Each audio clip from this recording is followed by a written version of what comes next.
Every morning when I go get coffee, those girls stand there and they point their fingers and laugh at me. All because I have a bike that, well, it's a little out of date, I guess. They may be right. It might be time to upgrade my form of transportation. And this might be the best time to do it, seeing as the guys from the Modern Maker podcast just put out a challenge. It's a bent wood challenge where you have to bent wood, whether it's steam bending or bent lamination or kerf cutting. And I think I can pull this off. I've never made a bike or bent wood before, but that's never stopped me from completing a project that I was totally terrified of. So let's figure this out and make a bike, huh? Yeah, a lowrider bike. That's gonna be cool. And maybe they won't laugh at me. I'm sure they still will. But we're still gonna have fun. Welcome to the Komar Project. All right, so I guess we're making a lowrider bike. And to do this, I picked up an old beach cruiser online that I'm gonna use as a donor bike and started taking it apart. Now, I know nothing about bike construction, geometry, or its mechanics, but I know that the damn pedals are the hardest things to take off.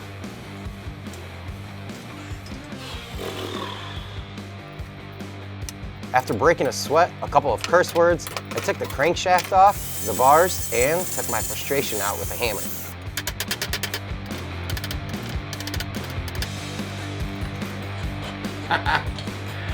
We just disassembled the bike, guys. I think I'm just gonna need the forks. I'm gonna need the, I guess where the forks go into, and the sprocket hub, or the crank hub. Now to start cutting everything up and get our design laid out, we can start bending some wood. Next, I cut off all the pieces that I thought I would need to actually attach the mechanics to the wood frame and started working on the design.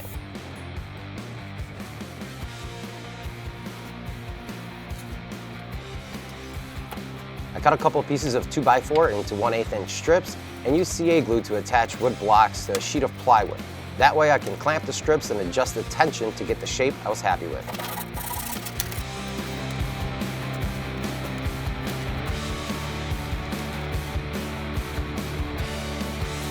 What do you think? Is it gonna be nice? Huh? Yeah, it's gonna be nice, buddy. Yeah! After getting the design approved by Thor, I cut out some MDF forms on the bandsaw and refined them on my poor man's router table with a flush trim bit.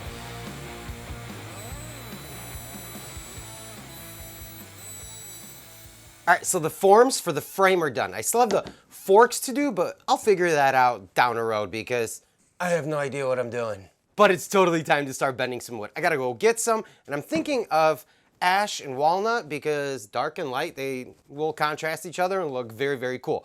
So I gotta go run out, and then we're gonna cut it up, and we're gonna start gluing it in that order.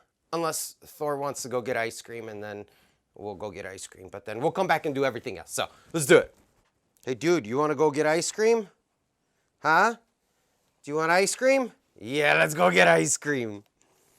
Yeah, okay. Okay, maybe go back to bed? You know what? I'll get ice cream on my own. Forget you. Pfft. Okay. All right, without any further ado, let's start getting into this. I actually went with some walnut and maple for this project. I chose the maple over the ash because it was a bit lighter in color and would contrast really well with the dark walnut.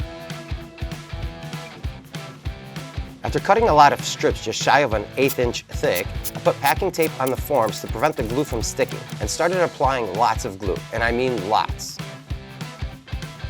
And then I clamped all the pieces to the forms. I quickly found that the quick clamps were actually much better suited for this task. They just clamp much quicker than the traditional turn handle F-style clamps.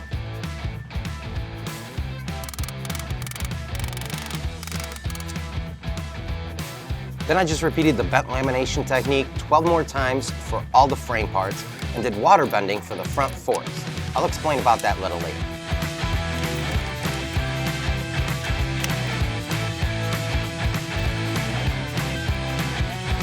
The next day I got them out of the forms and I was ready to get them flat. I always hot glue my pieces to a piece of plywood and then run them through my planer. The hot glue acts as shims and keeps everything from moving. Once I had one side flat, I could flip them and run them through without the sled.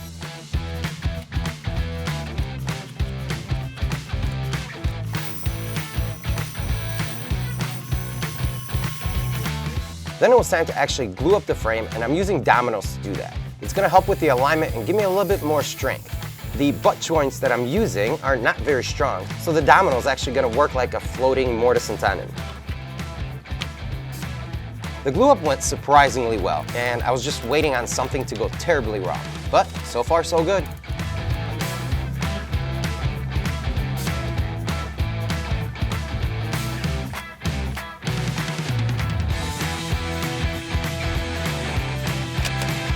Then it was time to start working on the front forks. I cut out a 1/4 inch thick bracket out of a piece of steel I had laying around and welded it on to the front down tube.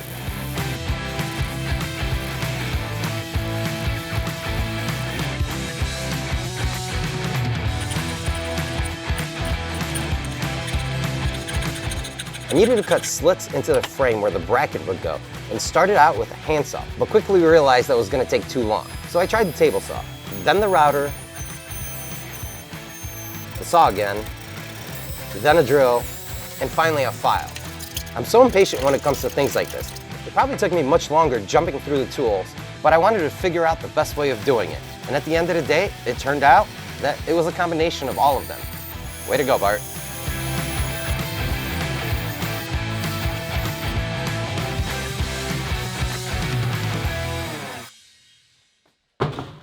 Hot water. I heard it helps wood bend. Oh, don't break, don't break, don't break, don't break, don't break. Okay. Stay, because we need a really, really curvy curve. Don't break, don't break, don't break. Don't break. So here's the water bending technique that I was talking about earlier. I let the strips sit in some hot water for an hour. They were very pliable at that point, and I was able to get them into the form with no issues. Then I let it sit in the form overnight, and the next day I glued it all up in the same form. While that dried, I got to work on mocking up the back frame. I use a lot of CA glue in most of my projects, and this one was no exception.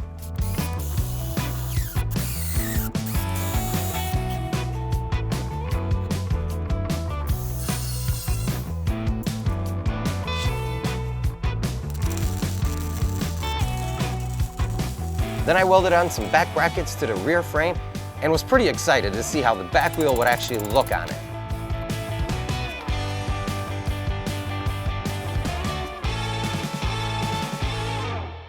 I mean, it's in. Oh, it's in. All right, let's kick this thing up a notch because I can't contain my excitement. Oh! Babe! Yep, I was pretty excited. And then that happened. To this day, I have no idea how the glue vanished. It just evaporated from the top of the forks, but I was able to squeeze in a lot more glue in there, and we were back in business. Next, I needed to make the mounting bracket for the front forks, and got my first experience with bending metal, or at least hammering on it till it bent to my will. Oh yeah, and I got some welding practice, which I definitely need.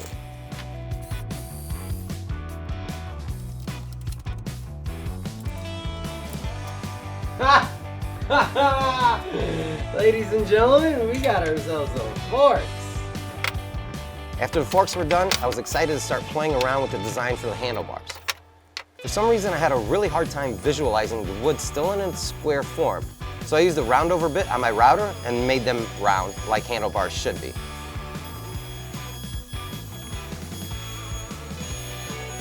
It was weird that I couldn't visualize the handlebars in square form, but after it was round, it was fairly simple.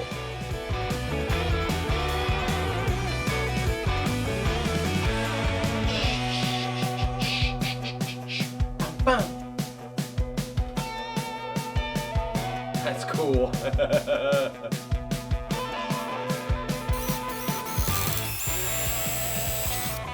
Then I pegged the hand grips to the bars with a brass rod using some epoxy and wood glue.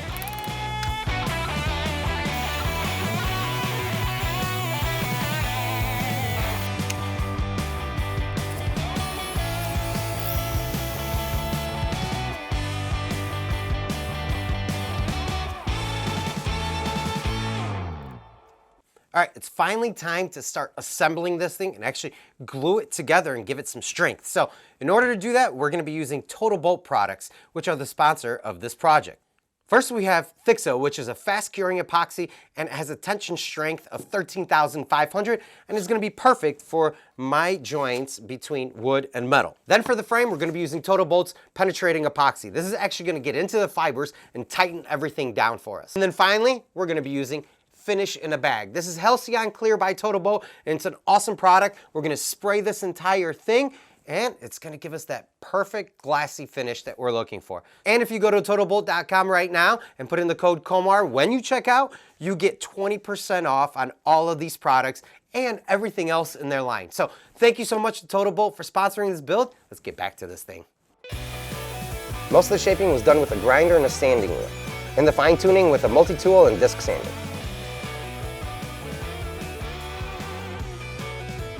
The penetrating epoxy is a 2-to-1 ratio, so I made sure to mix it well and started applying it with a foam brush. After 48 hours, it was time for the lacquer finish, and let me tell you, wow, just wow. It made this thing pop.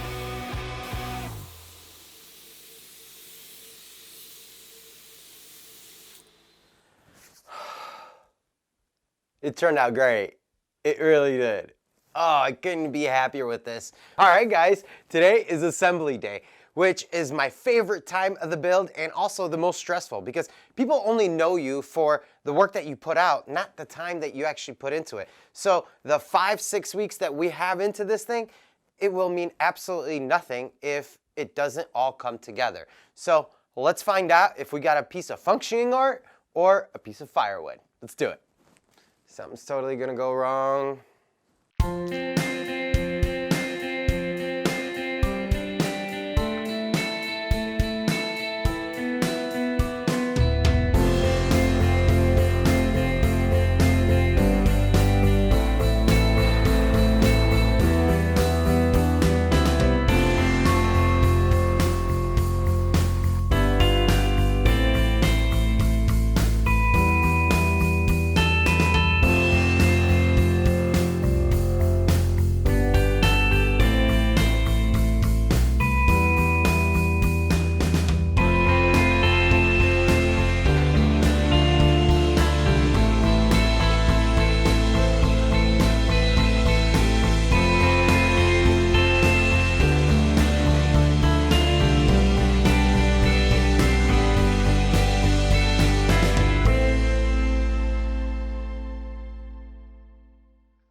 Ah, that was the last bolt. And that means this thing is done and there's only one thing left to do. You know what it is. All right.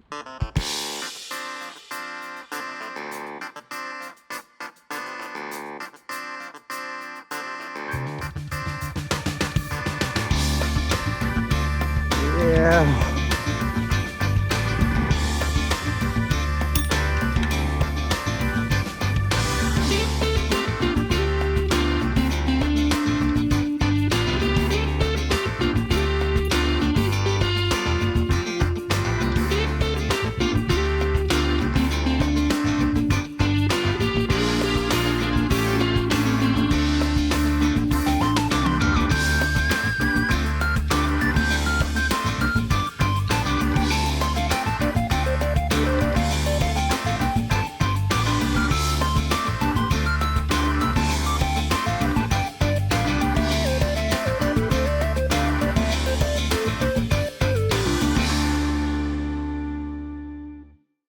All right, guys, so this is Lolo, a fully functioning wood bike.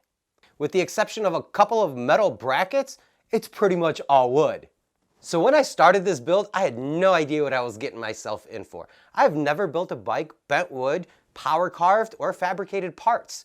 This is completely out of my wheelhouse, but if you always stay within your box, you're never gonna find out what you're capable of, and you might surprise yourself.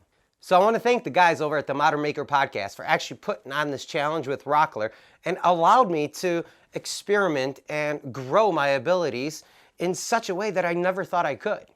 and the entire maker community has been absolutely amazing, helping me through this build, giving me advice, and pointing me in the right direction since I've never done any of this. So if you guys like projects like this, let me know in the comments section below. Let me know what you guys think of this thing. I have my own personal thoughts on it, but I want to hear what you guys think. And if you're new to the channel, go ahead and consider subscribing. Your guys' support means the world to me, and I couldn't do this without you.